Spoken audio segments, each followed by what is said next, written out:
Makulit na pagmamahal. Be blessed tuwing Webes, ako po si Father Fiel Parehan. Tara po at magkapit pandasal na tayo.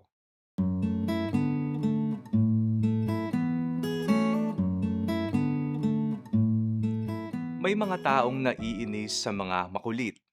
Mayroon ding nabibwisit sa mga taong slow at hindi makuha ang sinasabi o inexplika at kinakailangan pang ulit-ulitin ang ideyang nais iparating. Ay, nakakawalan minsan ng pasensya. Ngunit ang ating Diyos ay kagaya ng isang makulit na balo sa Ebanghelyo o isang taong naghahanap ng isang bagay na hindi titigil hanggat hindi masumpungan ang hinahanap. Ang Diyos ay makulit at paulit-ulit niya tayong binabalik-balikan at inaanyayahang tayo ay magbago at ayusin na ang ating buhay. We have a God who is deeply in love with us. Ang makulit na pagmamahal ng Panginoon sa atin ay kagaya ng isang taong nagpapakinang ng pilak o metal. Hindi niya ito titigilan hanggang sa lumabas ang tunay nitong kinang.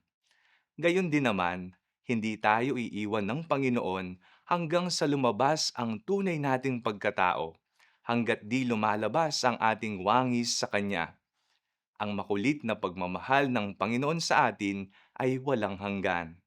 Hindi magsasawang tayo ay mahalin hanggang sa tayo ay matuto ring magmahal sa ating kapwa. Ang makulit na pagmamahal sa atin ng Panginoon ang siyang magiging kumpiyansa natin para lumapit at magdasal sa Kanya. Dahil alam nating hindi tayo kailanman niya tatalikuran. Kaya naman, huwag din sana tayong matigas ang ulo o makulit din kapag tinatawag na tayo ng Panginoon upang magbago sa buhay. Let us pray. Panginoon, patawad po sa mga panahon na kami ay hindi nakikinig sa iyo. Biyayaan po ninyo kami ng isang bukas na puso upang matanggap namin ang pagbabagong iyong hatid. Amen.